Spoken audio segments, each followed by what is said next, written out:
Okay, here we are. Hello, my CNC brothers and sisters. Hey, it's another Wednesday, and I am down in Las Vegas at the AWFS convention.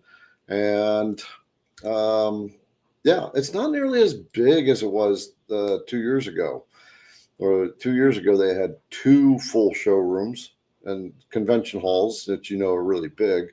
And this year, they only have one. So it's very surprising. Even some of the vendors were saying it was quite a bit quieter too. But there are quite a few of our CNC companies out there that we deal with that are here. It's actually right across the street, the convention center.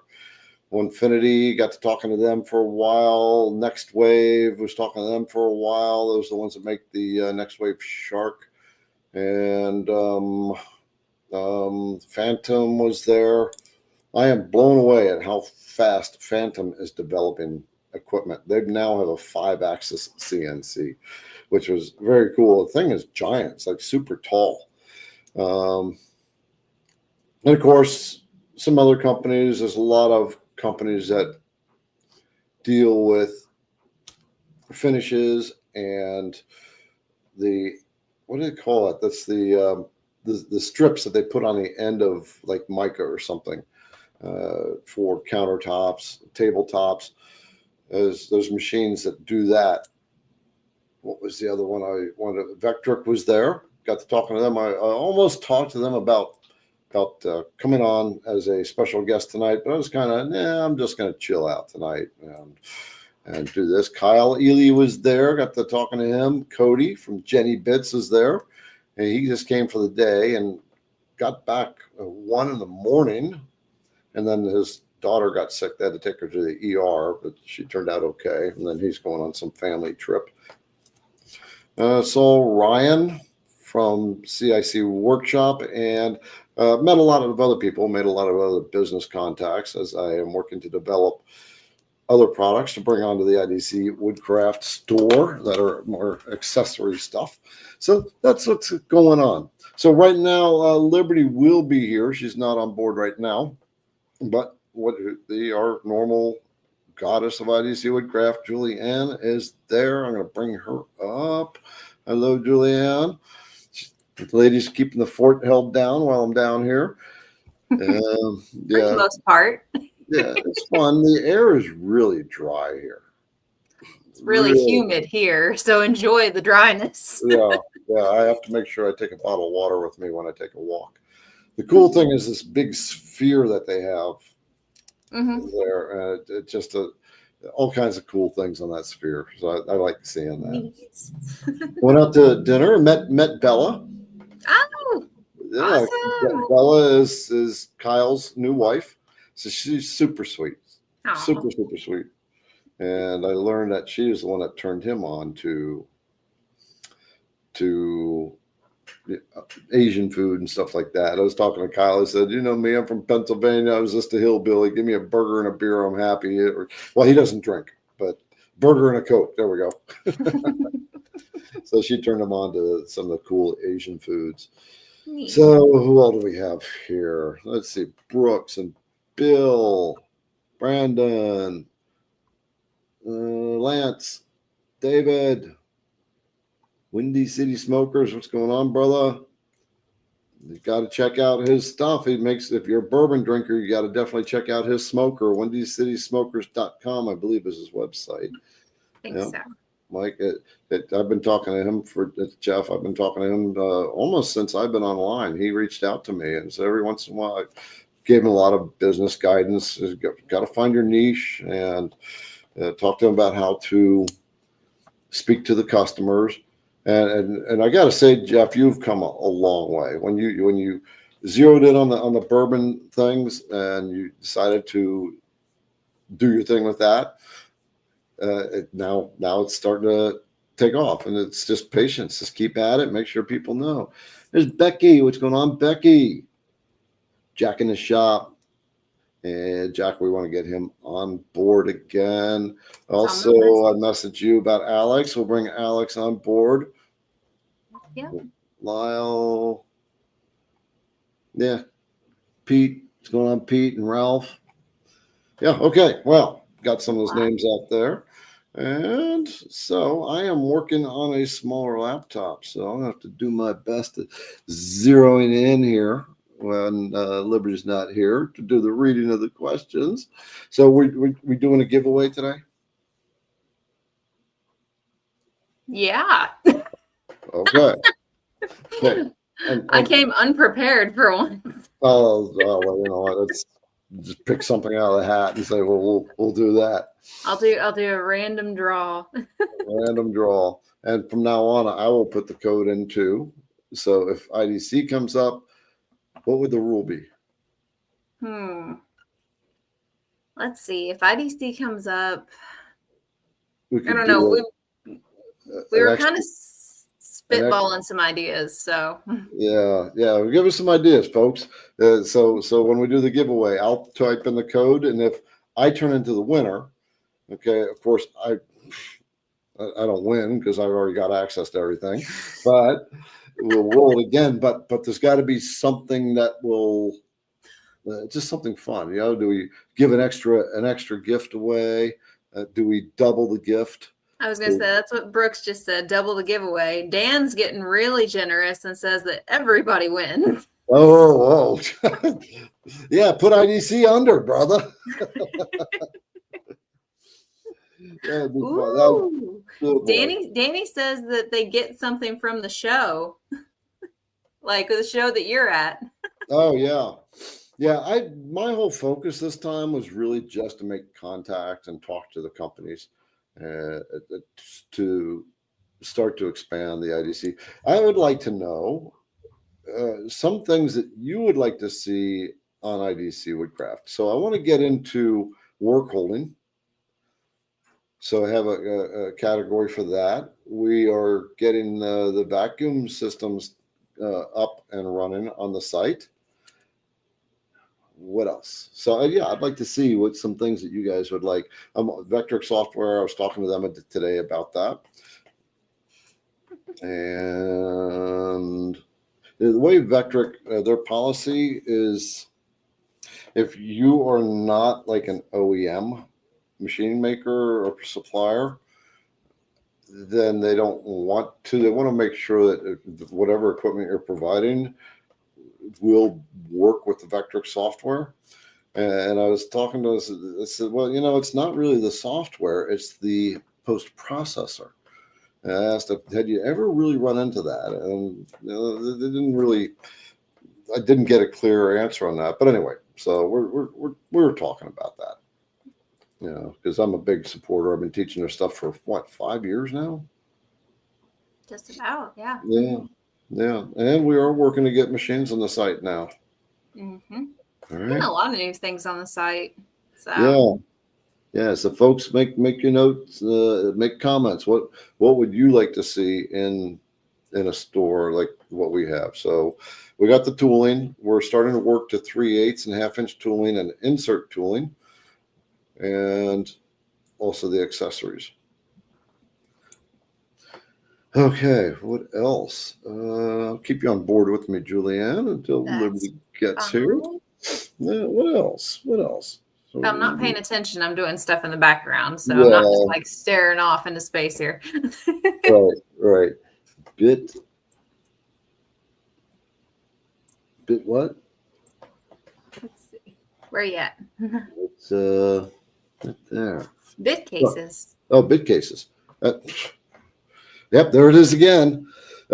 So you know, when we our emails, so Cammie, she actually processes through all the emails first to make sure, filter out all the junk email, and one of the things that she has commented on emails that she's seen is people are asking for the bit cases, and so we actually have been talking about that. It's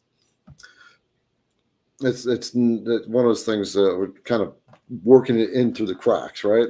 Is that because it's not the highest, the biggest priorities that we have, the biggest fires we have that we have to work with.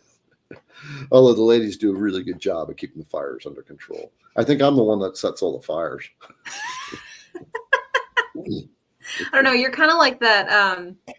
oh, what is it? It's either an eagle or some kind of bird of prey that will pick up a fiery stick that's already on fire and drop it. Oh. So all the animals go running. That's kind of like what you do. It's helpful, but Yeah.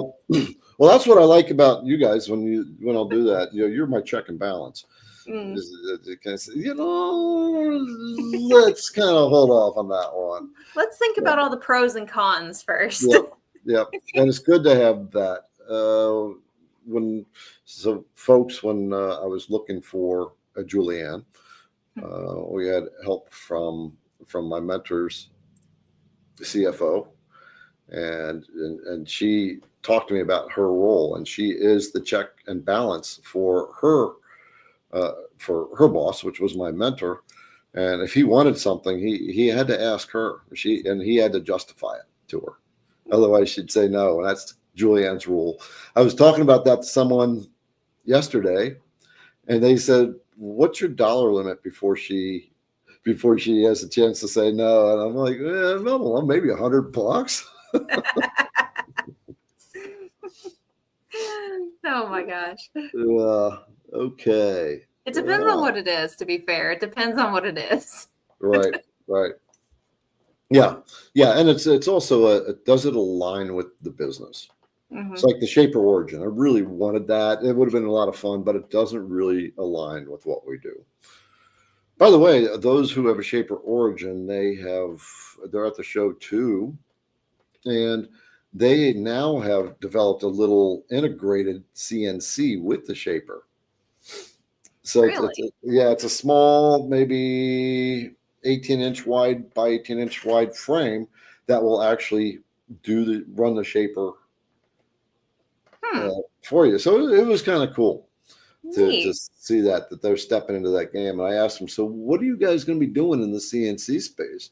And they I was talking to Jake, and he said, we can't really talk about it, but I fully expect Shaper Origin to use their Elon Musk mentality to shake the foundation of CNC eventually. So they're the ones that, and that's just what I expect. I expect them to be a disruptive force eventually. And Erickson, what's going on there? Stake fund. Yeah, we got to talk about that, don't we? Yeah. And the router table. So let me pull a picture. Thank you, brother. First of all. So yeah, stake fund. So we did take the ladies out. Oh, don't show that picture. That's a horrible picture. It is? Of me. Oh, yeah, you're right. Mm-hmm. Sorry, folks. Yep. So Adam couldn't make it. Yeah, I'll share real quick just so y'all. Sorry, Juliann. Yeah, Adam couldn't make it, but the ladies made it, and there they are, right there. Oh Lord. There we go, and that's Greg from STL Woodworking. He is also here at the show, and I've learned that him and Matt from 731, their wives are like best friends. So there you go. We're at the steakhouse. What did we all have so folks can know? I had a mojito. You ladies had a bottle of wine, a little more than a bottle of wine. Yeah. It kind of got a little over what we expected it to. But it was nice. It was a very good evening. Yeah, I can tell. Okay. All right. Well, let's start to let's see. I've got some 12 questions sitting out there. So I'm going to do my best to help you out with what I got. I was going to say, I can take over reading if you need me to. Go for it. Okay. It makes it fast and quick. Gotcha. Gary Lynn says, ! Statement. I love it. Thought I would let Garrett know that August 4th through 8th, Randy Johnson will be teaching the fall class at the Mark Adams School of Woodworking, and it would be a great time to stop by and say hello. Okay. I'm making a note. Yep. she'll probably get that on my schedule. Yep. It's not too far away from us. So No, I really have to get up there. It's like getting over to Andy Bird, right? Mhm. Very He's true. only, yeah. I met one of the guys that works for Onefinity. You talked to him. He works for Woodcraft down in Louisville. Oh, really? Yeah. Huh. Have to get Somebody in dropped down there. touch there. Bill wants to know, was Snapmaker at the show? No. No Snapmaker. No. And then Bill says, "Good evening. He saw you at the show, but he didn't want to bother you. Will you be back tomorrow?" No, I will not. I won't. But Aw. yep. I wish you did come up and say hi. A lot of people came up and said hi that saw me. And I tell you what, this one of the reasons I love coming to these things is when people come up to me and they thank me for what they've done.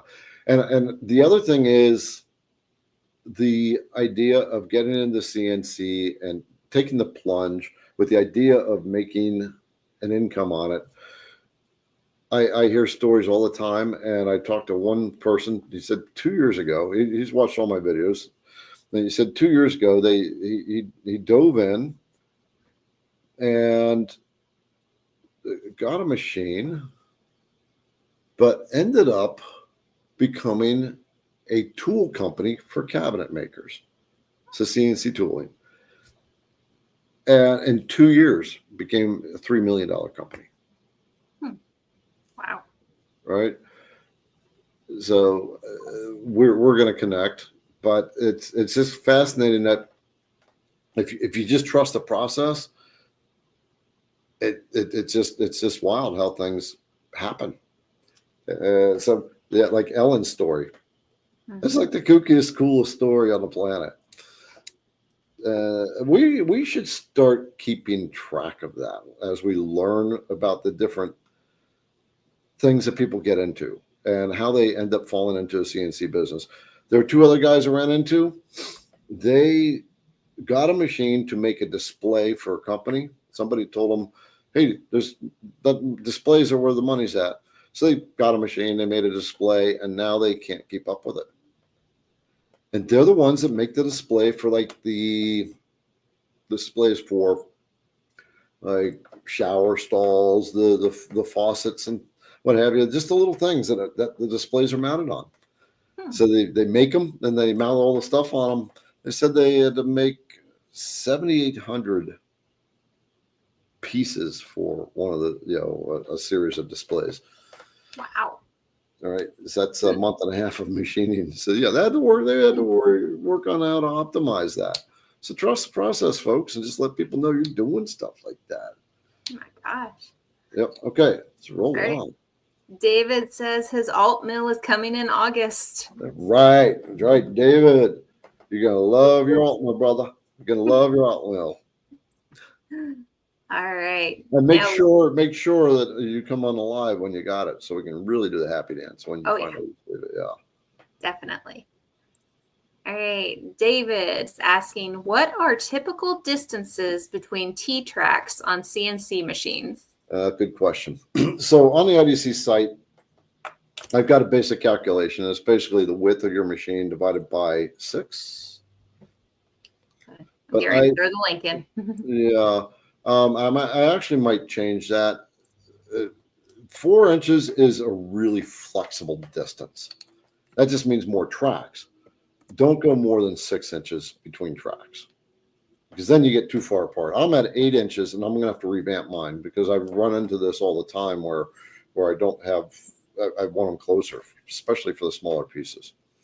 So you can look on the IDC Woodcraft website, go to the T-tracks, and down the description. What did I have on there? Hold on.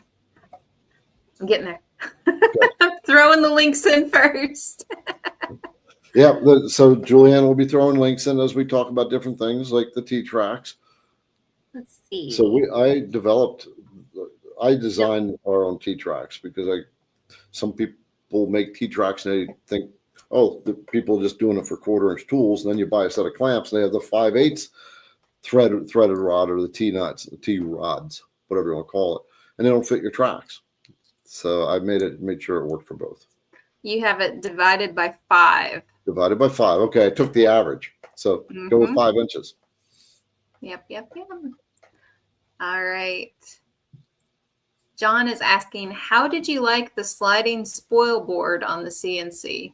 He's talking about the Onefinity. So Onefinity is showcased today, or at the beginning of the show, modified the 4x4, the Foreman, where it has it's very cool. It has a moving table on it. So the machine framework is still, the workspace is still 4x4. It's the same machine, but now you have this add-on feature that you can get, which is an 8-foot bed, and you set your 8-foot sheet on it, and it's set up in a way that it will tile. It won't do the whole 8-foot project. It'll do the first 4 foot, and it's basically an automatic tiling system. So you don't have to manually move the piece. The bed moves the piece, so it's fixed. It's really cool. So I thought that was this is what I like about the CNC space now.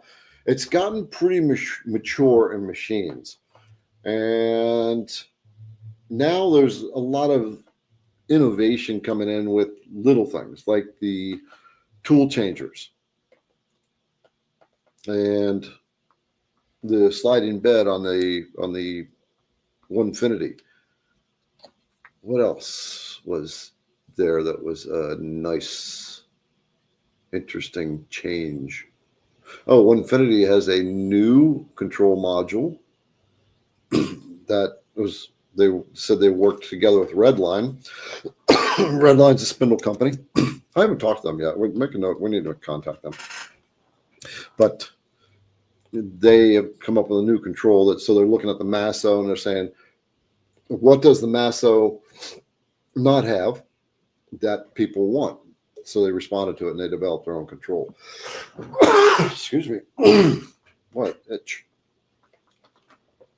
I got itch right there. Just came up. Yeah. Hang on a second. That Vegas air getting to you. Yeah, it feels like the air is really super dry here. Yeah. And the AC, when I got in this room, it was so freaking cold in here. It was like a refrigerator. Really? They had it turned to 66, so I brought it up like 70, 71. That got more comfortable. Then I got too warm, so I brought it back down. It didn't come back down. Oh my gosh. Sitting with my thermostat on about 80 right now. Yeah. All right. Gary also wanted to add that at the school, Randy is going to be teaching how to make a vacuum system with a shark. Oh, cool. Very, very cool. Cool. Yeah. So you can make your own vacuum system. There's a couple of videos out there that people have made about how to make your own vacuum system. Of course, the Jace's systems are out there, air weights, which saves you all that work, unless you just want to do the DIY thing and just have fun with it. Hey, John wants to know, would you ever make a 1/4-inch tapered ball nose that is less than 10 degrees? So 10 degrees on the side. So yes, I've talked to my tooling company about that, and they gave us drawings. And did we ask them yet for samples? I've got the samples for a different one coming, not that specific one, but there are samples coming. Okay. I can't give away too much. Right. Okay. We'll get samples for those, but yes, I am definitely working on that for the deeper inlays that people like to do on their carving boards and stuff. Also, I want to get those in 3/8. And folks, would I want 1/2 inch taper ball nose and 1/2 inch shank? That makes for a long taper ball nose. But the angle, so I'm not sure. I'd be curious what folks would say about that. Yeah, put in the comments. Let me know. All right.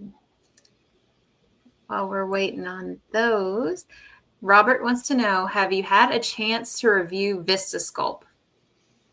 I have not. I've downloaded it, but I have not played with it yet. I did play with it just a little bit. I brought an image in, but I didn't really know how to work with it yet, and I didn't really have the time. Over the weekend, I was working on making a couple of projects for a video that we were doing and getting ready to put out before I left for Vegas. Mm-hmm. The one thing I did learn here at the show, though, that Carveco has integrated a 3D thing where you can see, you can say, give me they were showing an example, give me a Wolverine with UK or something like that. And it gave four returns on the Wolverine, and then you can import it right into the Carveco software as a 2.5D model. Cool. Yeah, so Carveco is getting on board with that. I have not played with it yet. I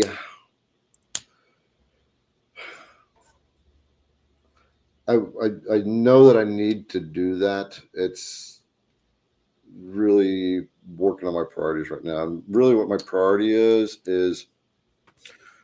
revamping some of the videos, the important evergreen videos that people want, like how to do inlays. I redid the VECTRIC one. G Center came out with a new version, so I did a tutorial on that. So I'd like to know what you guys would like to see in videos, and I want you to think in the terms of not the little let's fix this or fix that, but the ones that really walk you through. It's like a 3D carve or rotary, how to work with the rotary. That's one I have to do when I have to learn that one. So I probably won't work with VistaSculpt just yet.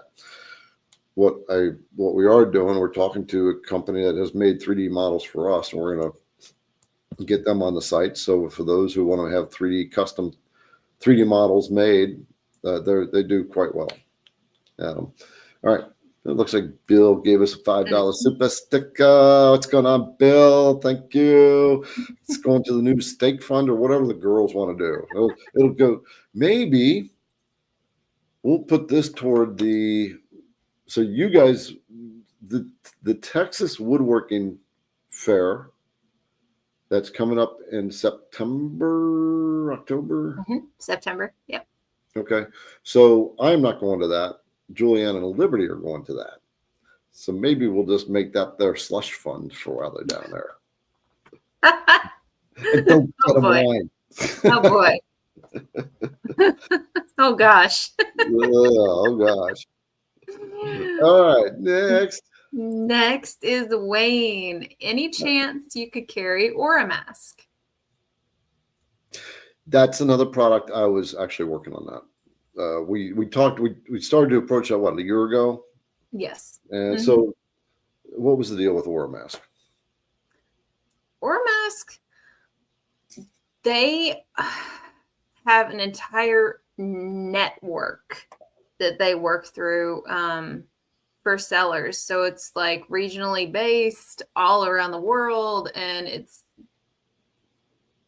a little bit difficult to insert yourself into their line of sales. So Aura mask, the company makes Aura mask. It's a big company.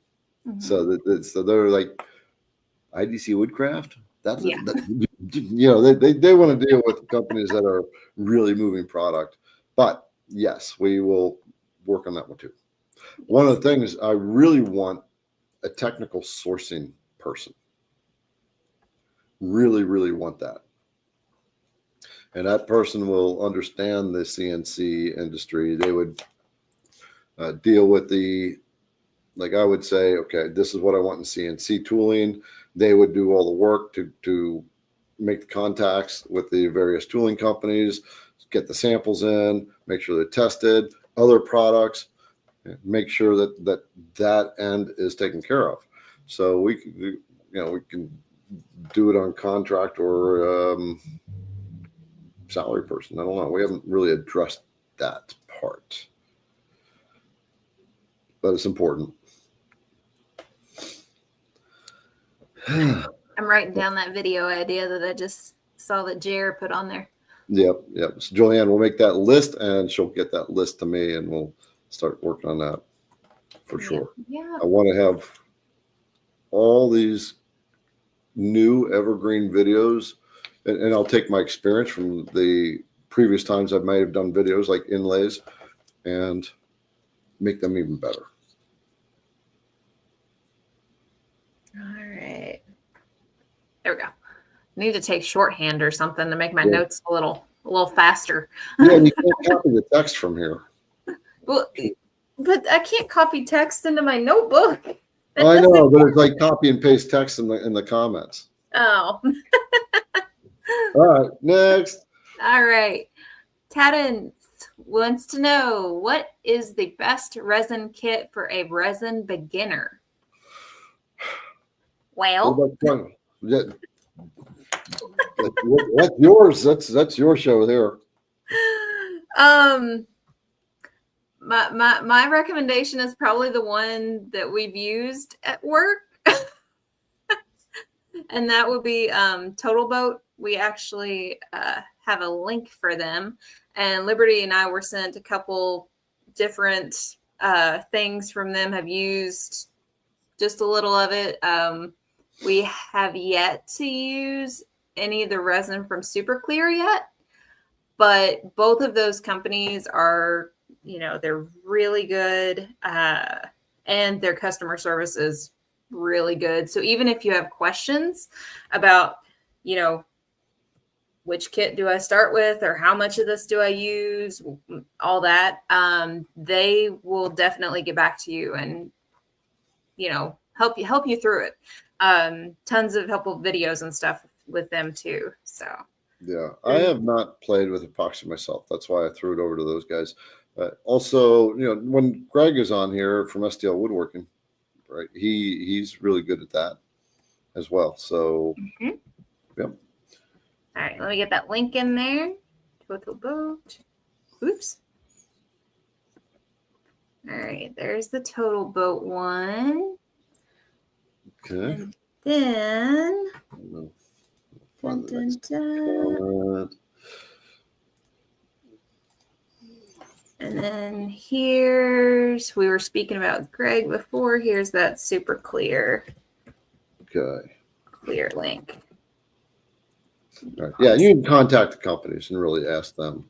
But that's something that There you go. it's part of the IDC overall plan to have that type of knowledge base within our scope as well. Yeah. Terry says, I'm trying to get clip art from a picture. It's not working. Can you run through it?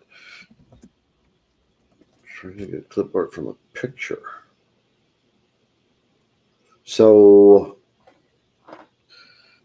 first of all, if you're talking about creating like a 2.5D relief, I don't have the software right now to do that. I don't have a Aspire. So VECTRIC VCarve does not enable you to make the 2.5D things. But I will do this. I will show you how to bring an image in, a bitmap in, and do a bitmap trace. So we'll share entire screen. There we are, and switch over to VECTRIC. I'm switching over so I'm not going to be able to see. And I don't even know if I've got a picture on this particular computer. I haven't really used this computer for stuff yet. But so first of all, under file operations, there's when you open up VECTRIC, when you first install it, there's going to be 4 icons there. This is on version 12.5. And the third icon in, when you hover over it, says import a bitmap. Select that. And then you need to go find bitmaps, pictures. Let's see what I've got here first. Large icons. Okay, there's a picture. The picture of the ladies. All right, we'll bring that in. We're going to open it up. Now, it's going to be a noisy picture. That's us at dinner. Oy. Yeah, we'll select the image, and then we're going to go over to under create vectors. You have the text functions, and at the very bottom right is the icon of trace bitmaps. Now, this is a very noisy bitmap, so it's not going to necessarily turn into a good result, but it's actually kind of a good example. So this is a color image. And when you open up the trace bitmap, you're going to have two selections, color or black and white. So when you have a color image, especially this much different color, you want to make sure you work with color. And there's a little slider here that has a number, and what that's doing is creating color palettes. And it's created 16 different colors from this image. And you can reduce that by sliding the slider down, and it'll take it down to fewer colors to work with. And then you can choose one of those colors and click the little checkbox next to it, and you're going to start to see red. And that red is what it's going to trace around. So let's pick another color and see what it does. Okay, we'll just try that. And then we can do a preview by scrolling all the way down. And now you see all the lines that it just traced on us. Little spooky eyes there. But you can see, so we did a preview, but say, oh, it's not showing enough of our facial features. You can go to not the noise filter. Down at the bottom, it says bitmap. I think it's the noise filter. Let me just do that again. Okay, we're in the noise filter. I'm playing with it because I don't do this much. We're gonna bring. Uh-oh. I'm working the computer too hard. It just froze up on me.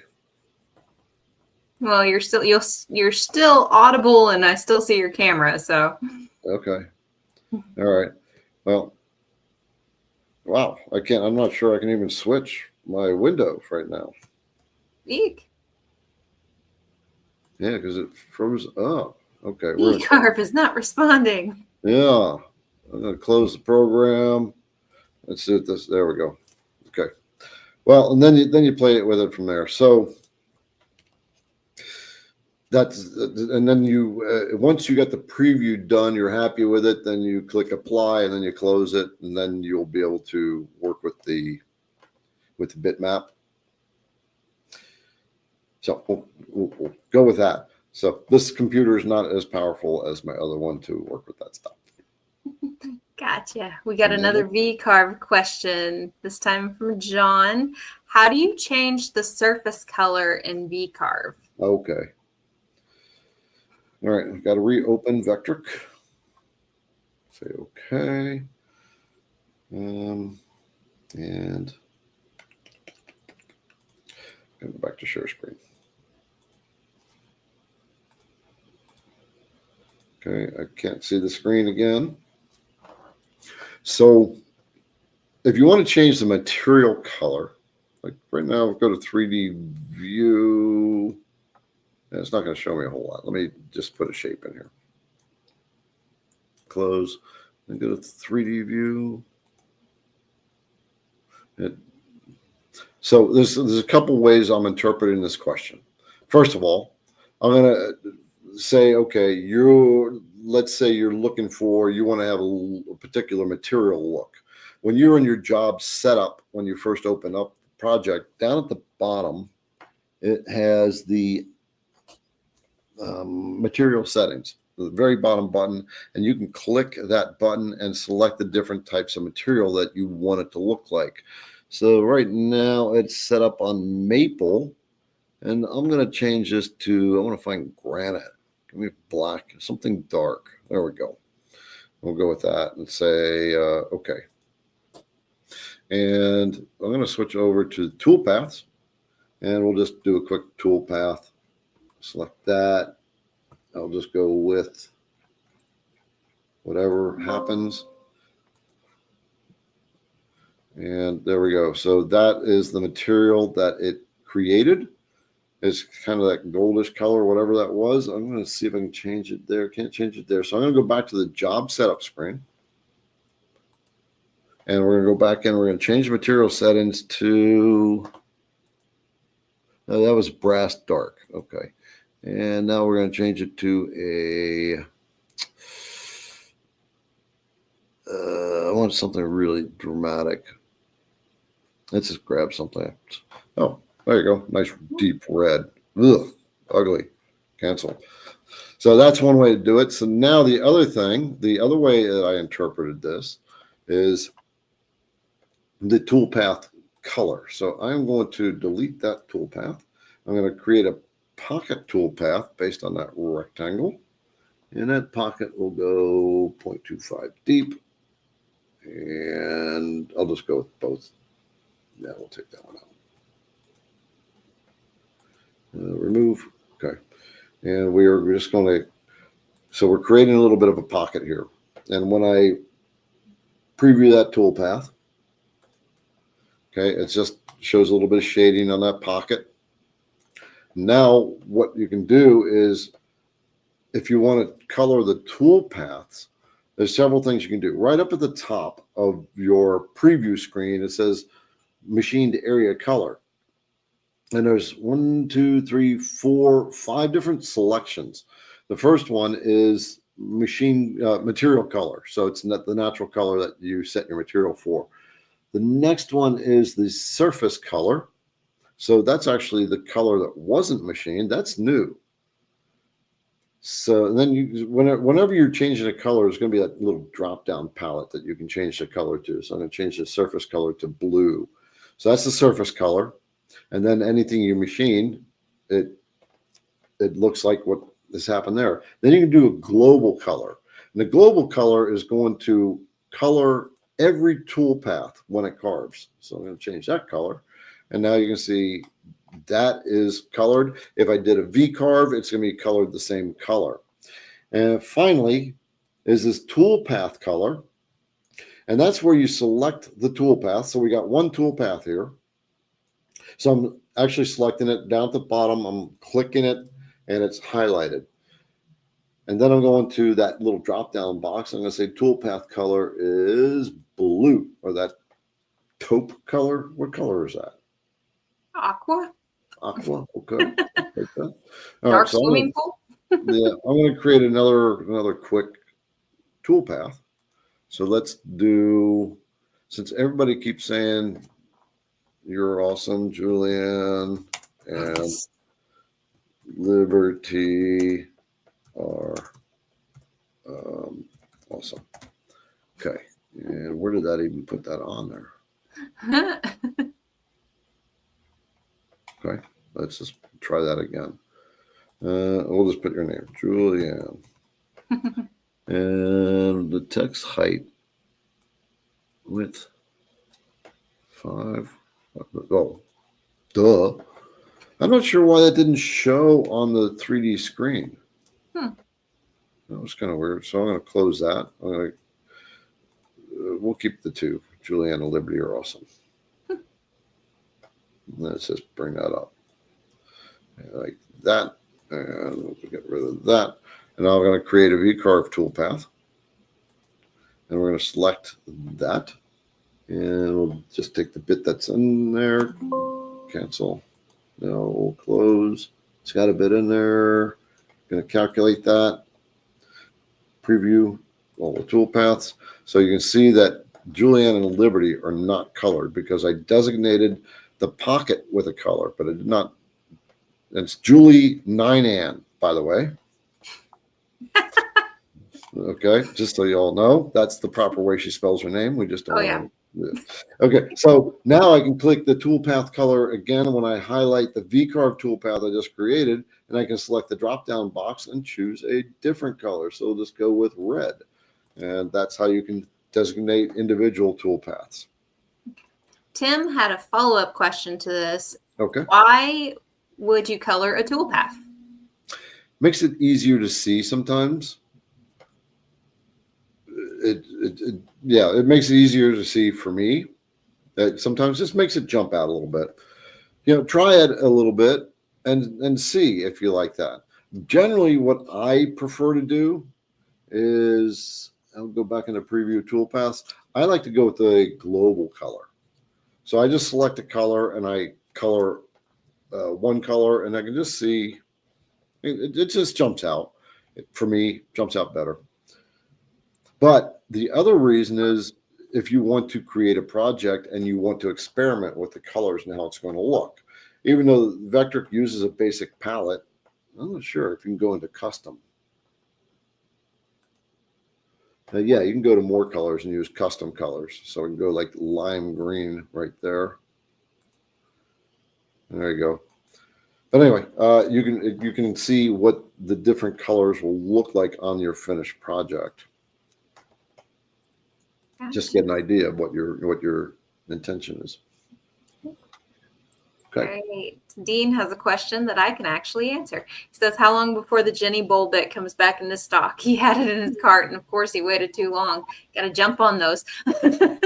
But I am putting in our purchase order for those tomorrow. So I expect with Cody probably being on vacation, it may be a week or so before we get those, but make sure that you have that little button clicked to notify me when it comes back in stock.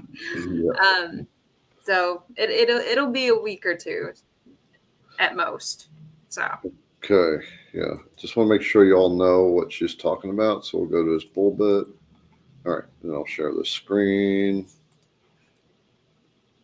So whenever you are looking to get a tool from IDC Woodcraft and we're out of stock, you could be notified. And the way you get yourself notified, so here's the bull bit, is first of all, it says sold out, so you can't get it. But you can click the notify me when available. Did this window pop up? yes. Okay. You click that and you put your phone number in here. And you can also put your email address in there and then click the notify me. And what will happen is you can put one or the other or both. I suggest you put your phone number in. And what it will do, as soon as we restock it, it'll send you a text notification. Does it send a text or does it send just a regular notification? Is it, how does it? I believe it sends it as a text notification. Okay. Sends a text. If you have the app, I think it'll send it as a push notification, but I may be wrong on that. Don't quote me. Okay. And then it'll also include the link, right? Yes. Yes, it will. Okay. So there you go.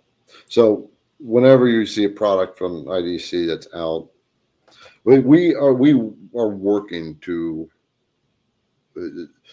Inventory is a tricky business. Sometimes it's hard to project what people want. We have to work with our tooling companies to, they don't just make everything for IDC Woodcraft. Right, they got other people they have to work with as well, and it's a dance. We're always working on that. So what I am looking for other tooling companies to help us smooth things out, but it's a dance. It's definitely a dance. All right. You see the hashtag? I know. I'm trying not to crack up laughing at all the different spellings. I think that should probably be our hashtag giveaway today. Juliann. Maybe. We'll actually, yeah, I'll go back in and change it. Matter of fact, folks, let's just play with this one, and from now on, that's her nickname, Juliann. Oh, come on. What's the 9 stand for, though? That's what I want to know. Like, what's the 9 it was a mistype. I'm not sure what button I hit. What was there? I was typing the I and I hit the 9. I've been fat fingering my keyboard a lot lately. Well, all right. Joseph wants to know what type of bit is best to use when cutting epoxy. So your upcuts.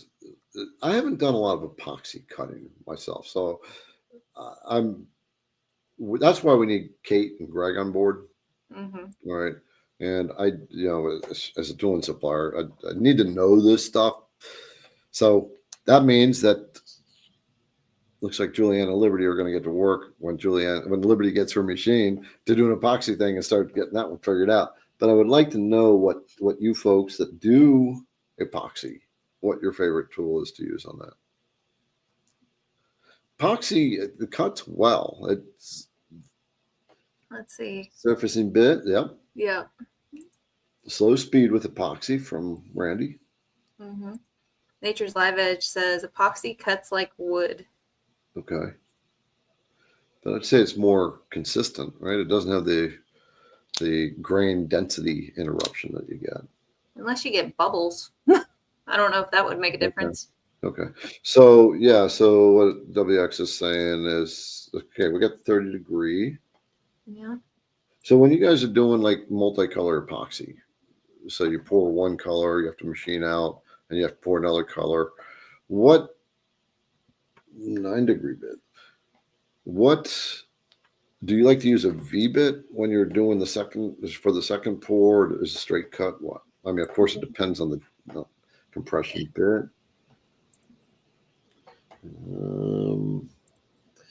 Rob has some good epoxy down cut bits and V bits. Epoxy cut better than wood. Okay. Yeah, I think I want to play with that too. Okay, we'll stick it on the list. Yeah. I'll start doing epoxy pours, and then you can carve them. Yeah. We can make a few experimental ones. Sounds good. Stuff that you won't care if I wreck it. No, purely experimental. So yeah, should be fun. All right. Dennis wants to know: have you heard anything about the alt mill 4x8 machine?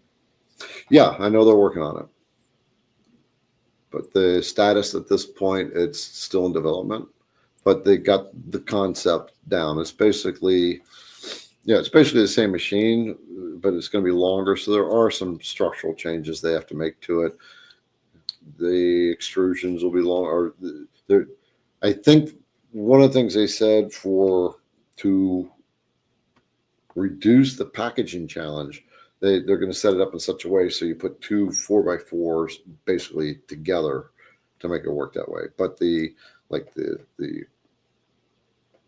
ball screw, it has to be a bigger ball screw. There's not a lot of change they have to make on that. I know I'm going to be going, Juliann, can I have that machine too? I want to make things like an Adirondack chair. One of the things, folks, I want to do, I'm not sure why I got this fancy to do it, but I want to come up with some production item. We'll just start making something and get in there. Like the bourbon smokers, little bourbon smokers, or I wouldn't step on Jeff's toes because I ain't going to make the ones that's as sophisticated and nice as his, but something like that, just to get into that kind of field and just, hire someone and cookie cutter them out. All right. So let me get on to our next one. Williams Woodworks says the wood show or school mentioned is located where? I've got the link for it. The Mark Adams School of Woodworking is actually in Indiana. So. It's the biggest woodworking school in the U.S. There you go. Yep. All right, let's make sure that that's on my agenda for this quarter to get up there. Will do. I am going up to, for folks, for those of you who know about the river table that Kate made for me that we worked on a couple of years ago, she finally got it done. Ooh, awesome. Yeah, and I was going to pick it up this weekend, but I was trying to do some other stuff. So I'm going to do it this coming weekend. I think, wait a minute. My nephew's birthday party's in Pennsylvania, so Saturday I'm going to shoot up Pennsylvania. So maybe on my way back. Who knows? Okay. All right. Tama. Got my alt mill assembled, spoil board built, and received my complete set of 12 essential bits. Even with the tramming bar you recommended, tramming is still something I'll bet easier than other CNCs. PITA? I don't know what that stands for? ITA.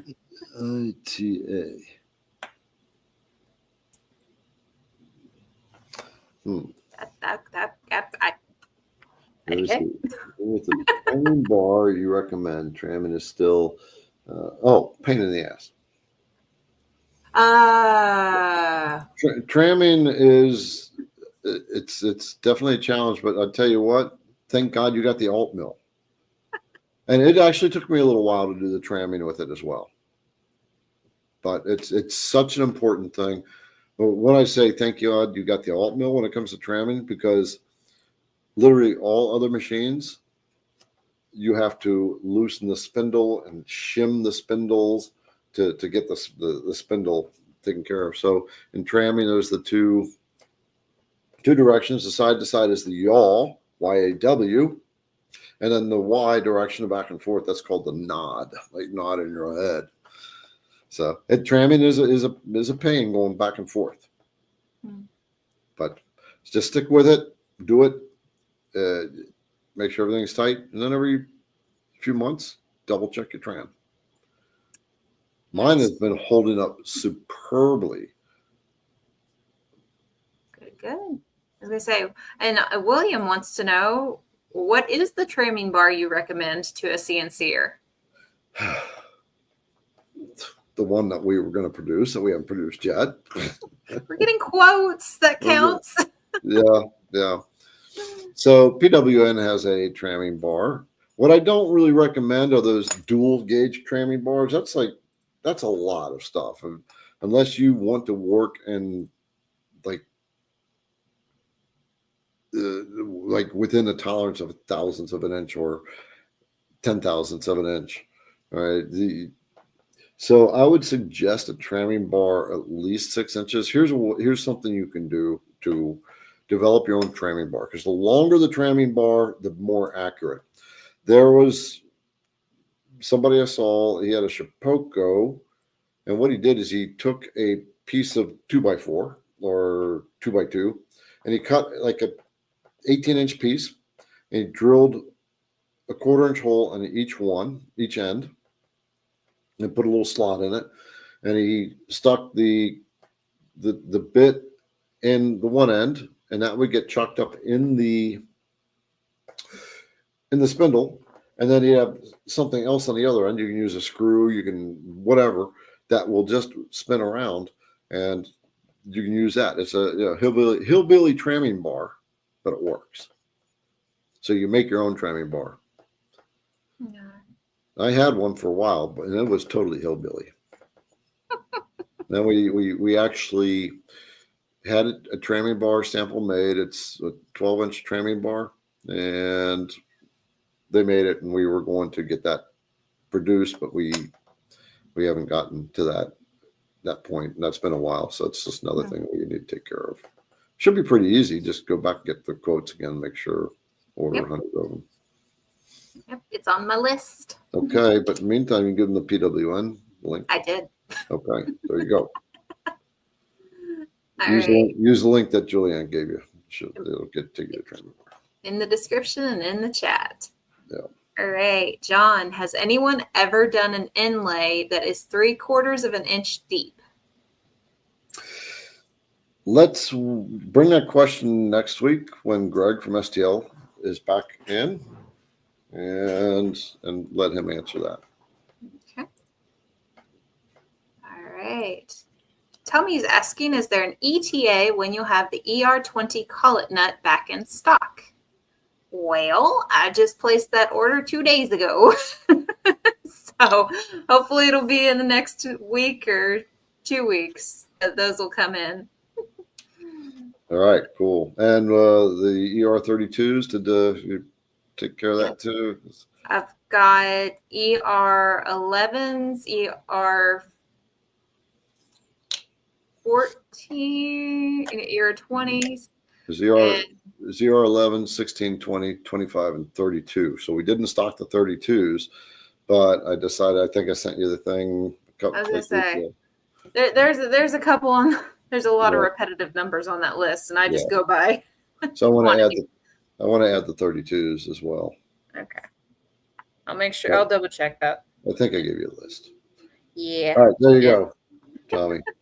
I'm working on it. Yeah. How many people, how many companies do you deal with in getting supplies? Oh, Tools, supplies, whatever. 2, 3. So Juliann takes care of the order, and you're making sure, doing her best to maintain inventory with the limits of our suppliers and tool Like, companies. I want to say 15 or 20 different places ish. I mean, not including the stickers, the boxes, the pins, the hats, not including that stuff. Labels, yeah. Yeah, anything that gets ordered for us, I order it. So Yeah, folks, it's really interesting as consumers when we go and buy something, we never think about the amount of effort that goes in behind bringing something to market and packaging, the shipping, it's not just product. There's a lot of thought. Any box you buy, anything you buy that's in a box, engineers and packaging designers had to go through the process. They had to come up with the design work for the packaging. They had to sample it. They had to have the companies make samples of it. mm-hmm. Then they have to get it into the process. It's a lot.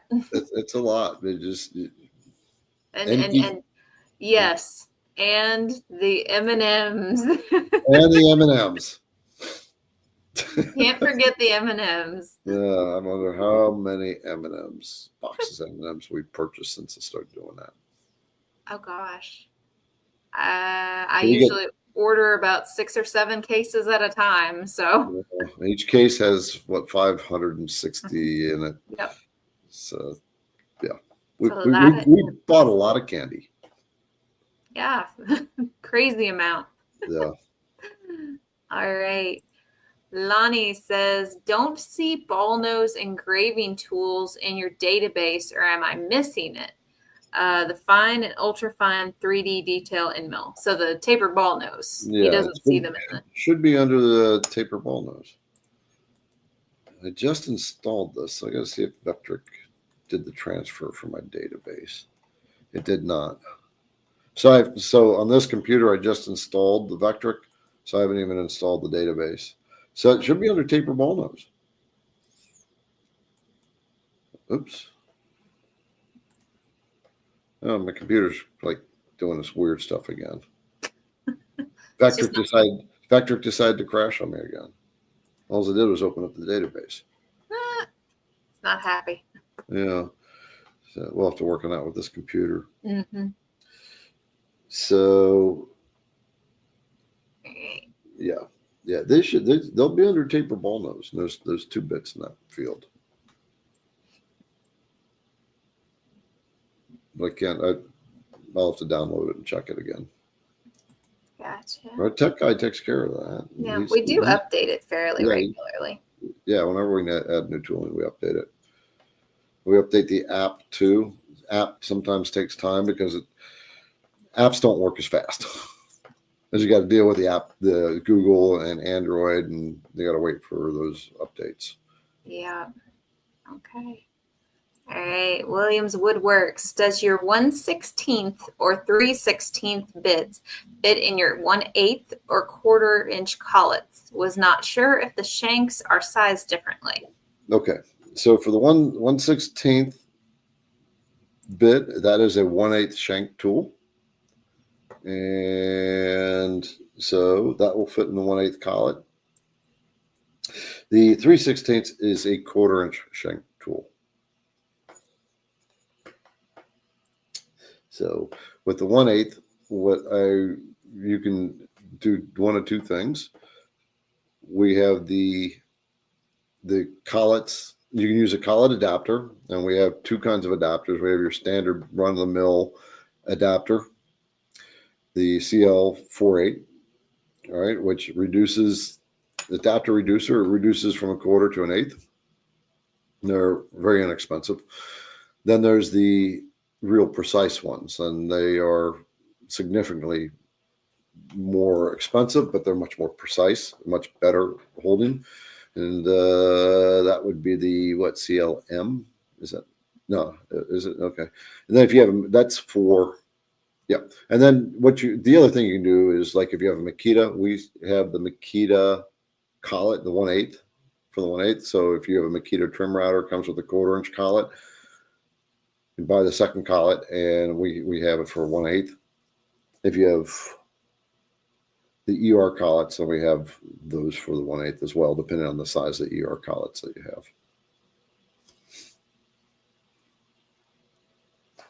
All right, and Alex, is there a way to prevent wood from warping after carving? It's a great question. So I just did this a carve over the weekend. What'd you think about that, Juliann? Likes it. Liberty's been working on sanding it and getting all the little details. She sealed it, and well, it's beautiful. It's shaped like this. Yeah, yeah. It wobbles. Yeah. So I have to put a backing board on it. So I'm gonna just bring that up. That came up really nice. That took 10 hours to carve, by the way. Wow. I use the ultra fine tapered ball nose. Let's see, there it is. So it's this project right here, Great Seal of the United States, and very detailed project, and that you can get off the IDC Woodcraft website. But here's what he is talking about. When you have a board and you're removing material from the inside of the board, what it's going to do is what you're doing is you're taking stress, the stress, you're taking structure out of the board. So we're taking structure out of the top of this area here, all that material removal. And what the board is naturally going to do, it's going to want to roll along the direction of the grain. So if the grain is going like this, it's naturally going to want to start to warp like that. So had I had time, I would have put a backing board on it. And a backing board is just another piece of wood that will help support that structure, and just glue it on there. So it was something I didn't think about before I did this, but this is very common in any kind of woodworking. When you start removing material, a lot of material, you're removing structure. So it's going to naturally want to start to warp like that. So put a backing board on it and use a hardwood of some sort that's going to hold that shape. And make it thick enough, like 1/2 inch or whatever, that's going to hold it down, and don't do it along the grain. So you're going to take another piece of wood, and if the grain on that great seal is side to side, the grain on the backing board that'll glue to the back will be like that. Okay. Cool. Yep. All right. Sandman. Hi, IDC team. I have an alt mill ordered. Which is the best CAD software to use with this machine? I'm a VECTRIC guy. I got the VECTRIC VCarve Pro, and that's what I recommend. So you do not want to, if you decide to get the VECTRIC software, so you can use VECTRIC, you can use Carveco, Fusion 360 people work with. That's a little more complicated. All my videos are on VECTRIC. That's the software I know. So that's what I'm going to say. VECTRIC is a CAD CAM. So you have the design aspect, and then you can take that design and actually build up the tool paths within the software right there. And then it will generate the G code, which is the file that gets fed to your CNC router. It tells it how to move around. So we'll put links in there for the VECTRIC. Do not get the desktop version, not with the alt mill. As the VCarve desktop and the Cut 2D desktop, they limit you to 24 inch by 24 inches. And you're getting the alt mill, you're getting this big working space, just VECTRIC. And definitely go watch the video I put out. The 2 hour, it's a 2 hour video. It's a VECTRIC. Hold on, what happened? I forget my screen is touch screen. I ended up touching the screen, the whole thing, and went down. I was like, whoa, where'd I go? It's a 2 hour video, but it is well worth your time, your sitting time. For those who can sit there and watch a movie on YouTube, I promise you will get something out of that video. Anybody watch that video that I did? The VECTRIC 101 that I released, what, 2 months ago? Yeah, 3 months ago, actually. 3 months ago? Mm-hmm. I'd like to hear some thoughts on that. The comments in the video said enough.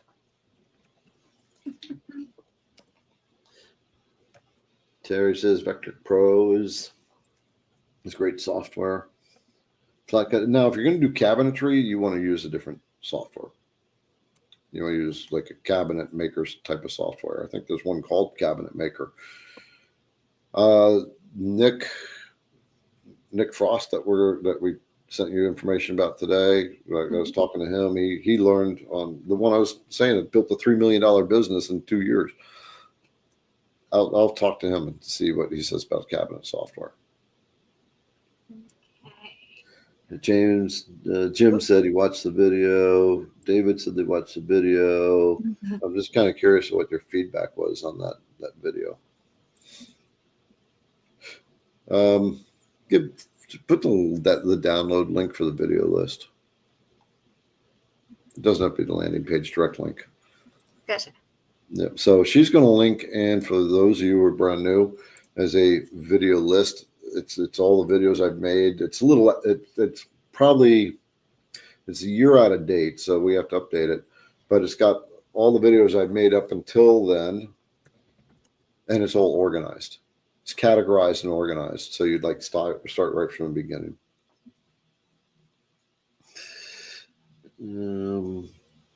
So Dean says, tip, maybe ship the M&Ms in the summer, or maybe not ship them in the summer. Mine were, yeah, that's one of the challenges with M&Ms in the summertime. They do tend to melt and get a little crushed. I mean, what do we do? I'm not going to send anybody jawbreakers. I've just got to assume people, I've got some dental work. I'm not going to do something like that. But jawbreakers are cool. I remember that one. I was going to say, I remember the ones that are like baseball size. All those giant ones. Yeah. Yeah. Yeah. It's one of those things we just work with. You get it. Okay, I got crushed M&Ms. It's just what it is. Toss it in the freezer, and it has one big chunk of chocolate. Yeah. All righty. Tim, what is it called, and where is this woodworking show in Texas you are talking about? One moment, please. I have a link. It is. Yes, go ahead. Well, you fill in. Since I was going to say, it's the Texas Woodworking Festival. It is hold on, I'm throwing in links here. I can't type and think at the same time. All right. Should be here. Leave. Okay. So this is what Juliann's doing in the background all the time. When I even mention something, she's finding the link and plugging it in. Yep, doing my best.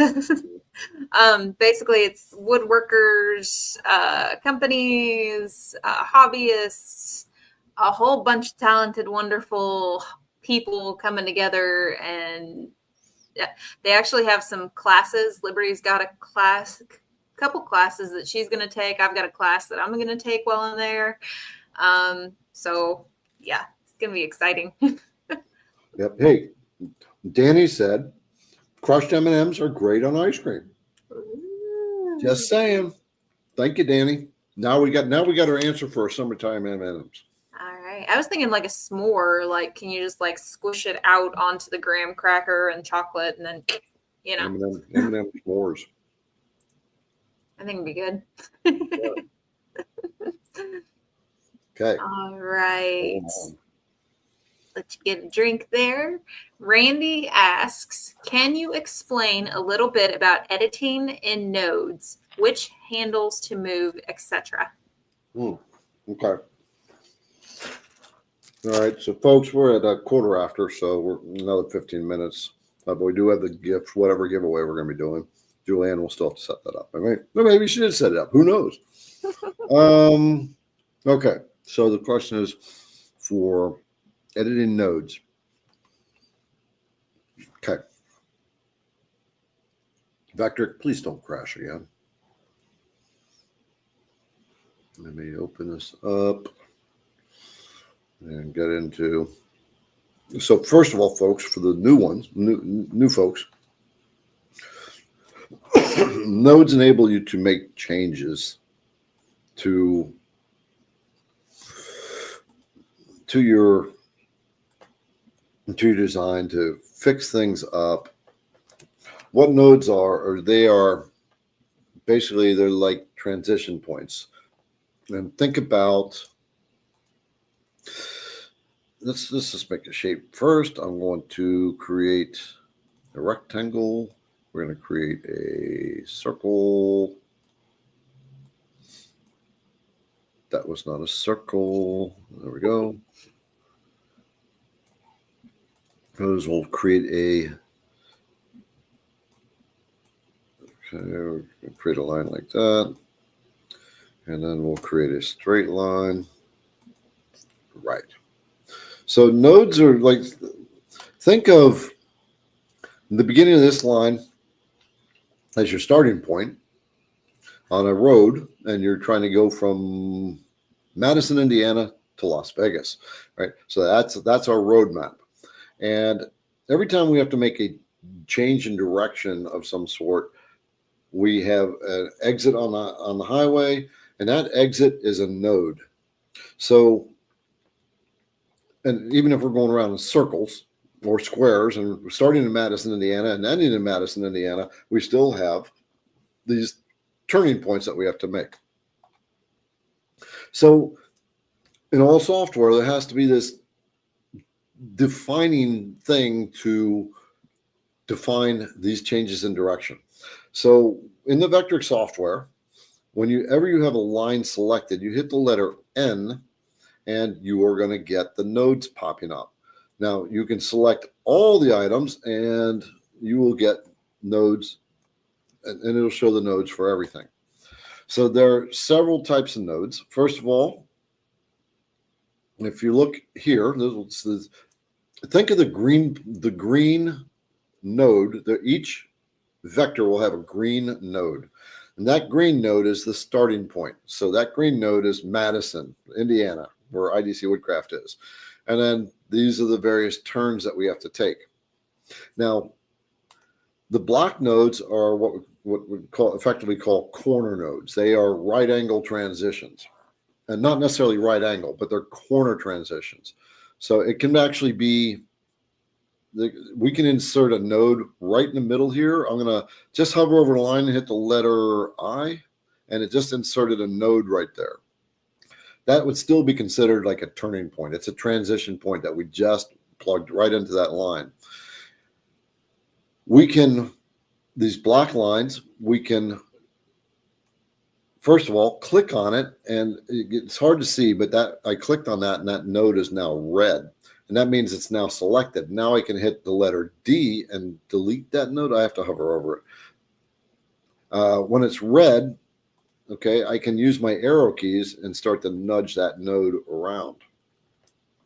Or I can select several nodes and use my arrow keys. It didn't, yeah, and it's selecting, it's moving both nodes together. I'm moving them left, now I'm going to move them down. Or I can just grab a node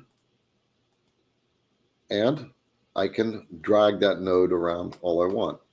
Or I can grab multiple nodes. So I've just grabbed these two nodes. They're not red. I got to do that again. There we go. They're red. And now I can grab one of these, and it should move both of them together. There we go. So that's how you can move the black nodes. And if you don't want a node, like I said, you hover over it and hit delete. I got these two selected. I'm going to hit the D. I should be able to delete one of those. I was able to delete two of those. Okay, Control Z undid that. So you can select one, you can hit D, or you can select multiple nodes. Let's make one more line. And I'm going to make just a zigzag line. So there's going to be lots of nodes. So every turn is a transition. So there's going to be a node at every one. But let's say I don't want these nodes in the middle. I'm going to select them. I'm putting a window around them. And now these ones turned red. That one, that one, that one, that one, that one, and that one. Now I'm going to hit the D, and it'll delete all those nodes I just selected. And that will straighten out a line. So you can eliminate nodes that way, because sometimes when you're creating a trace bitmap, it's going to plug in a ton of nodes. The other node, there's two other kinds of nodes. And these are the ones that you'd find on Bezier curves. So you're going to see they're in VECTRIC, they're going to be blue. And they're going to have these handles on each side of those nodes. So you can, it's defining the speed of that curve. So you can grab a handle and I can stretch it out, and you can see that curve, just that curve now has a longer distance in that turn. And I can shorten it down. I can, let's Control Z, there we go. I can also swing that node around, and you'll notice it's swung it on both ends. Both the handle on the top and the handle on the bottom, they're fixed because this is a curve. So it has, that node is the transition point or the change in direction on that curve. And then of course it has it at the very end. There's your start point. That's Madison, Indiana. It's got the green node, and we can stretch our roads. Think of it like that. We're changing the shape of our roads. And here, this last one is Las Vegas, Nevada, where I'm at right now at the Marriott, at the nice suite that Juliann set me up at. The other kind of node is your arc nodes. So I am going to just get out of node mode for a minute. So remember, you hit the letter N to get in node. You can hit the letter N again to get out of node, or hit the escape button. And I want to move this selection out of the way. I did that. I'm just hitting my cursor buttons after I've selected it. So we're going to look at the circle. I went into node, and now you're going to see the circle has the start point at the top, and then every quadrant there's another node. And then what we have between those points is a 90-degree arc. So it's a quarter of a circle. And you can change that arc. You can grab the little button in the middle, and I think you can stretch that out, and it'll stretch out to a maximum of 180 degrees. The other thing you can do is you can, you can just move that one around, or you can also, but you'll notice that these are arc nodes. You can't change the arc node. It's always going to be in an arc. So I'm going to select that one right here, and I'm going to hit the D and see what happens. It's not deleting because it would have to delete the whole arc. Let's select that one, hit D. It won't get rid of that one. What else about nodes? There's one other thing that I wanted to point out. Let's see if we can insert a node. I've never tried this. So I'm going to try to put a node right here. I'm going to hit the letter I while I'm hovering over the line right at that point. And now I'm able to split that arc into two. And now I can play with that. Here's another little thing about nodes. On your straight lines, you can grab the line and you can stretch it out just like that. And now it automatically created another node point because I took the straight line into an angle line. I should be able to do it right there. Nope. Has to be right in the middle of the line. So I hope that covered that pretty well. And Tim had a follow-up question. Yes. Why does it matter where a cut begins when you're discussing nodes? Great question. So okay, let's bring up that image again. When a tool goes into the material, the project, you're making this sign right here. And I would want my material, my tool, to come in at the bottom of that project. I'm going to be hanging it on the wall. If my material came in on the side, or if my start point was on the side, we're going to go back to the VECTRIC software. I've got to switch that. Wait a minute. Mostly for tool marks. So you're going to, a router bit can leave tool marks if you don't do some modifications to your tool path. And we're going to go back to that one and share and VECTRIC. So let's do it this way. The simplest way I can share with you is by doing a circle. So I'm going to create a circle, and we're going to do a toolpath. Okay, move that down over to here, and I'm going to create a profile toolpath. And we're going to just go to Z equals 0.5 deep and calculate that. All right, so so let's just say this was that project, and the top of this project is the top up here is the top of the project. My CNC bit, the start node is at the left quadrant. And I know that because that's where the router bit is rapiding to. That's the red line there. If we go over to the drawing and I just type in, well, you can see it right there. Let's get rid of those arrow. I'm going to hit N, and oh, the top is the start point. Okay, so it's, wait a minute. Let's see what's going on here.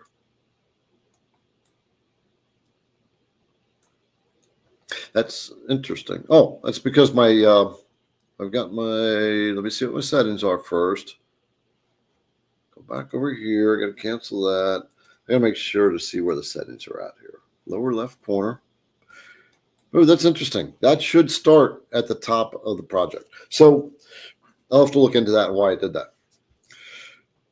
But let's just assume this is the start node, and a bit comes in here. It's going to leave a tool mark when the tool goes down into it, and that's going to show, and it can, and then you have to sand it off. So I like to get my start points at points on the project that are going to be inconspicuous. Why did that start there? I will look into that. I'm not going to try to answer that right now. I want to know why I did that. But that should be the start point at the top of it. And if I do a rectangle, because I do want to check this, cancel.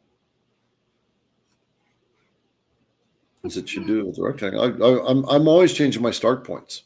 Always. All right. I'll check with it later. You have some fun checking to do later. Yeah. All right.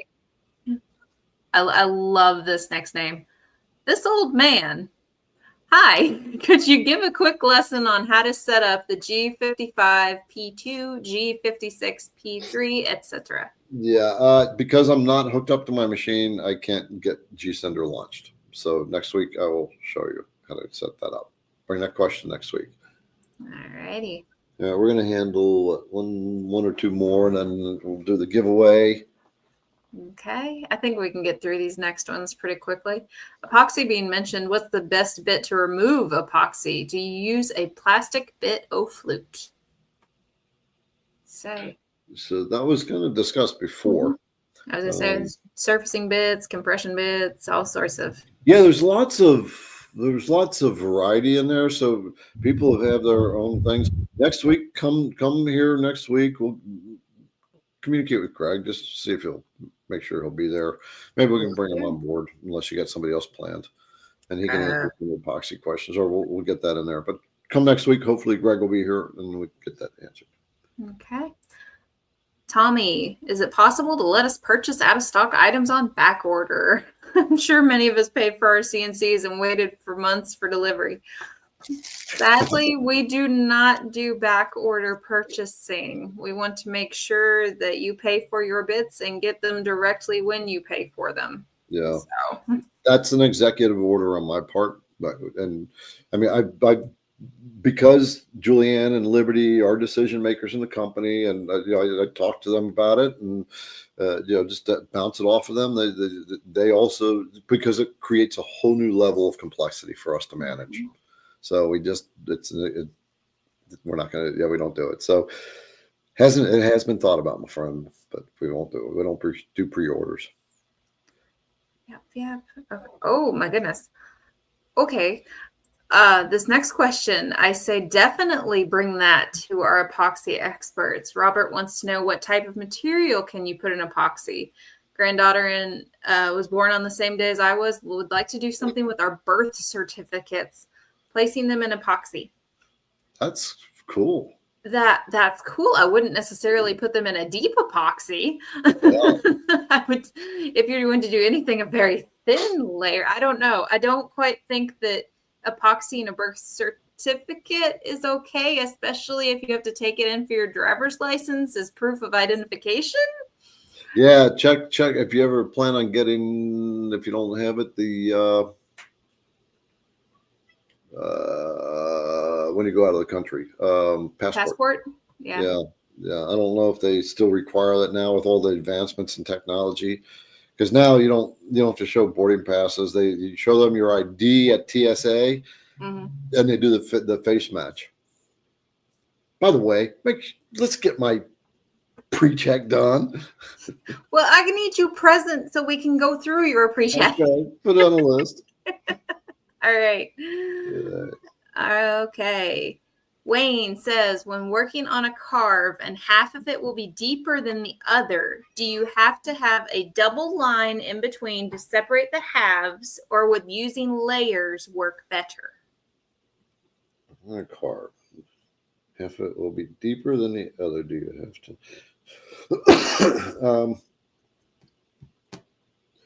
So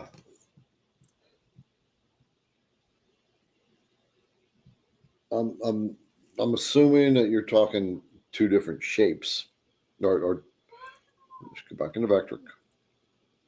If you are doing depth and it's the same exact shape, like a rectangle, and you have to carve it at one level and then at another level, then you just use the same vector.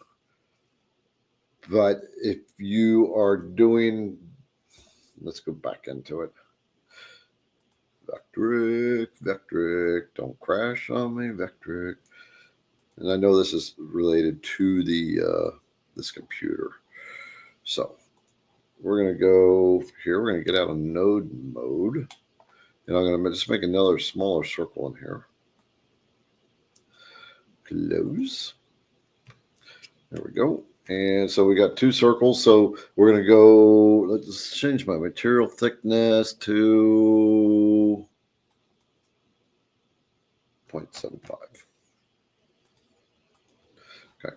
So the first circle, we're going to carve, we're going to do a pocket. And we're going to pocket down 1/4 of an inch. And make sure I am inside. So we're going to do 1/4 inch with a 1/4 inch end mill and calculate that. So for this one, you would definitely want the second vector. And to keep yourself organized, I would definitely do it on layers. I would create a layer.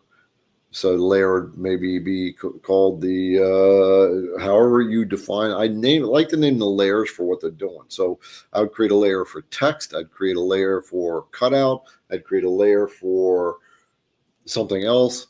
And so everything is separated. And then I create a master layer. Everything I'm drawing is on the master layer, and then I start copying things over. Especially comes in handy when you're using the pointed roundover bits. Because the pointed roundover bits, you would need to offset them very slightly. Hope I answered that. Is it gift time? Looks like it is. Giveaway time. We've been at this for an hour and a half, right? I can't hear you. You're muted. You're muted. I was fighting with the cat. I forgot to unmute. We can sneak a couple more questions in before we do that. Darren wants to know, do we still carry the muscle chuck? That was all the talk a few months ago. Yeah. We do not. We do not. Okay. Yeah, we kind of ran through and sold all the ones we had and just. It's a great concept. It was offering more challenges than we wanted. So we opted out of that. Although that's one would love to come with the concept for that. The same concept. A quick chuck, speed chuck. I wonder if we can use the concept of the, they got the ratcheting drill chucks. I wonder if that would work. The thing is with carbide tooling, it doesn't grip as well in like a 3-point chuck, like you have a drill because the metal is so hard. Believe it or not, when a drill chuck is chucking on a standard drill, it's actually compressing the metal just a little bit.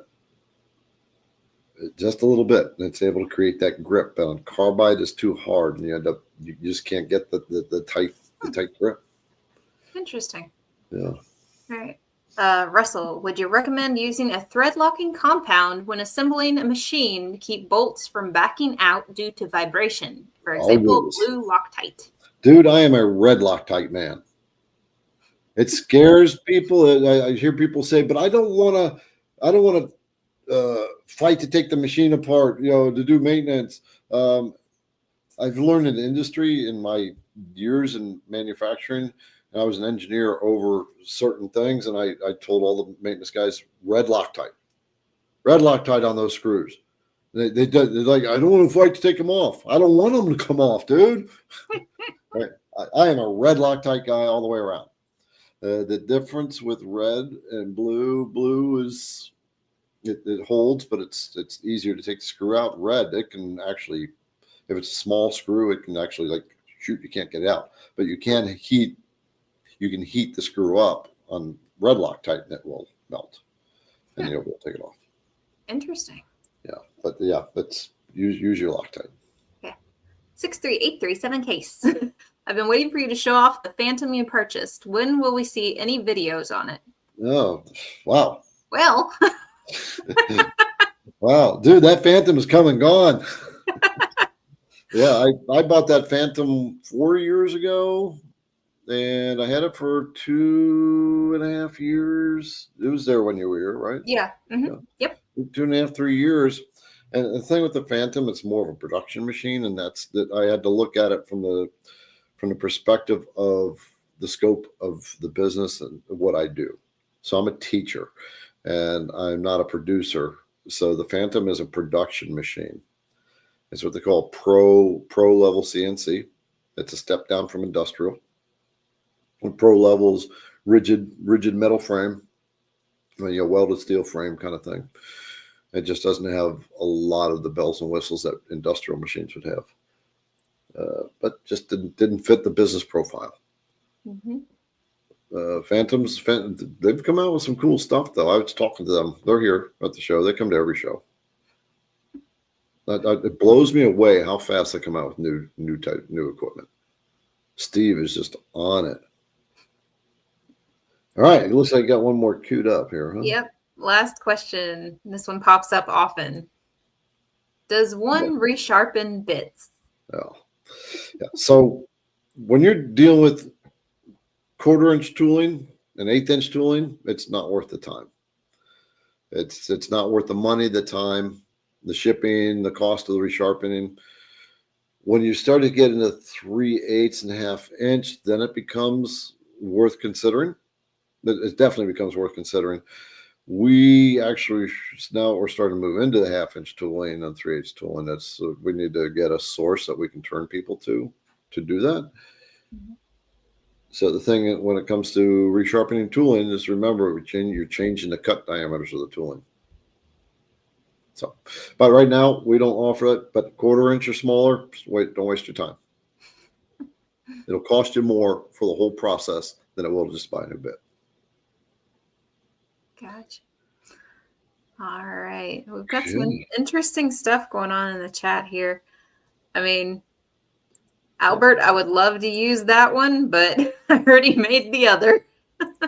Yeah. Yeah. The thing with nodes, I would just point this out. That was the other thing I wanted to cover that Jack said. The more nodes you have, the longer your project is going to run. And those black nodes are stop points. And that router sees that as a corner. And if you're doing a V carve, it's going to sit there and pull out. It's going to pull out. So if you have that's why DXF files are so sucky for doing things for like V carve projects. You have so many black nodes. It's going to make your carve look like crap. That's why SVG files are better. Okay. All right, let's go ahead and We'll start this. Yeah, you guys, you're welcome. There's your code. Julie 9 Yeah, for tonight. I'm feeling a little full of myself there. All right. All right. So I'm gonna type it in. So pound Julie 9. For those of you that are just joining us, welcome. Go to our YouTube channel. In our YouTube chat stream, enter this exactly as you see it. No spaces between the pound sign and the letters. Does it have to be caps? I don't think that capitals matter, actually. I think you can enter it lowercase or capital. But yeah, so I think I'm going to take the easy way out here and just possibly do a gift card to IDC for 2 lovely people. 2 $25 gift cards? We can do 25. Yeah, okay. Yep, 2 $25 gift cards. All right. Oh, yes. Steve said the VECTRIC 101 video is 5 stars. Woo-hoo. Good. All right. And don't forget that pound sign in before the letters, you guys. You only have to enter it one time. Right. Sometimes I see people, even though we say it, they type it in again. I mean, it doesn't increase your chances any. I mean, you can try. make sure you take care of any misspellings. Yep. Which this is a misspelling in itself. So there you go. You should have it easy. Right. Especially with Julie 9. I know. I'm trying to figure out how to make that into a screen name for myself. Yeah. Danny wants to know if you entered yet. I did. Okay. So yeah, here's the new game. So anytime we do this, I'm gonna put in the hashtag, and we can sometimes double the prize. Maybe we'll do an extra roll. So I'll leave it up to you guys, too, ladies. The IDC ladies. If these guys say it, then yeah. We've actually everyone wins. We've got some good stuff planned for November. We already started talking about our giveaways during our lives, like live streams in November. Really? Yeah. And it's one of the greatest ideas ever. Can't wait. It gives back. It definitely gives back. I'll give that hint. All right. Super cool. Mm-hmm. And I have no idea what it is, guys, and they will never tell me until they. We just came up with it this morning. Did you? Yeah. We were inspired by another creator and what he decided to do. So we were like, think we can run with this. Don says extra M&Ms. We will throw extra M&Ms in. We always try to do extra M&Ms. Mm-hmm. Oh, I like that rule. The winner must have liked the video. Yeah, definitely. Yeah. Hit that like button for sure. 10% off VECTRIC. Unfortunately, that VECTRIC does not discount their product. Ever. Yeah. We can't. All right. So let's see. I have to leave for the airport tomorrow morning, no later than 6. That's it. Boarding time is 8:50. I was gonna say I don't remember what time your flight back was. So. Yeah. And then, so that means I need to get up about 5. Coming out here, I had to get up at 2 in the morning. Oof. I mean, you can hunt and peck with big fingers, like that. I mean, that helps.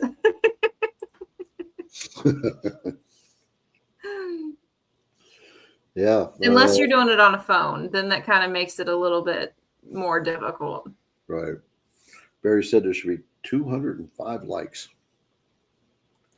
Awesome. Give a thumbs up there, guys. Yeah. And if you, Yeah. For those of you who haven't done it, take a minute and give us a review. If you feel like we're here giving you some education, you're learning something, the videos, the product, the customer service. or at least get entertained. I mean, we're here. At least get entertained, yeah. You walk away smiling with things like Juliann. What's your feed rate? What are you eating right now? Is it M&Ms or should we start a new? Oh, we got to start a new feed rate. Yeah. Yeah. A Google review. You can give us a Google review. We should celebrate. We got over 500. What? Yeah, we do. Much I've of it is responded to almost everyone. Yeah, thanks to these guys. All right, I'm going to go ahead and draw for our first one. Okay. Got 143 people in here. All right. All right. Dun, dun, dun, dun. Chaotic builds. Chaotic builds. Woo! That's a cool name. We got to check out the channel. For sure. I stalk people on our chat all the time. Really? I go to see their channel, and sometimes they have videos, and sometimes they do not. Okay. We'll check out his channel. Obviously, he's got a channel there because he's got For the little sure. YouTube For channel. sure. All I like the right. name, Chaotic Builds. That's a cool name. It's an interesting little logo looking thing, too. Yeah. Congratulations. You got a $25 gift card. Oh, he has 2 videos so far.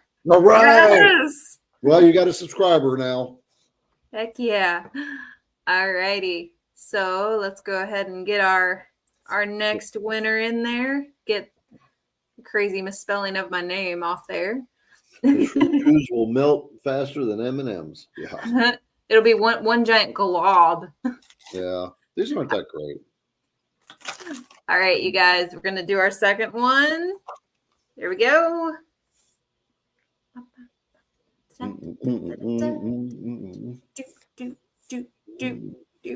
Tony. Tony Young. Woohoo! $25 gift card to IDC Woodcraft.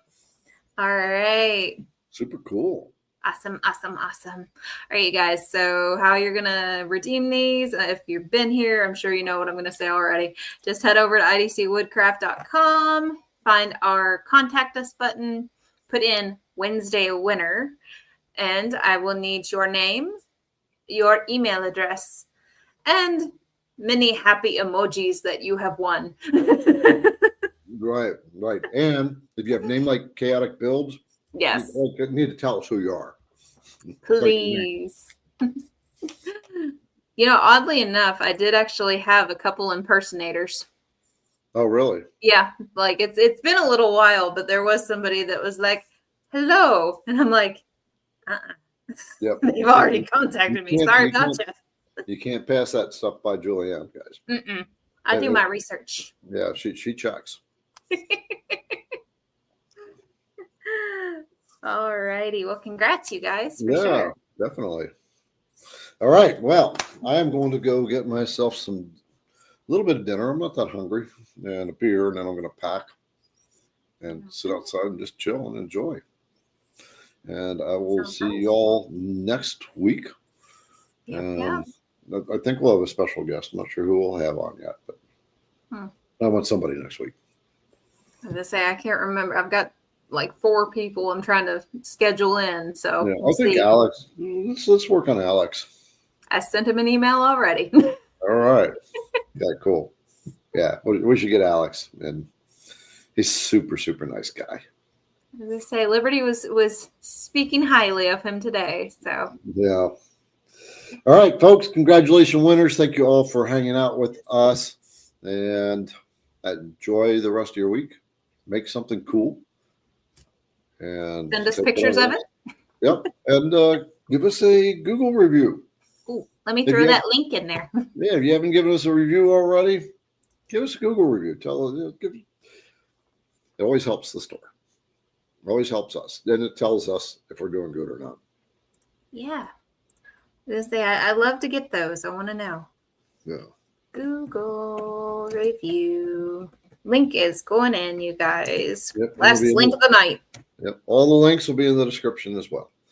Yes, All they right, will. folks. We will see you next week. Great. Ciao. Bye, everyone.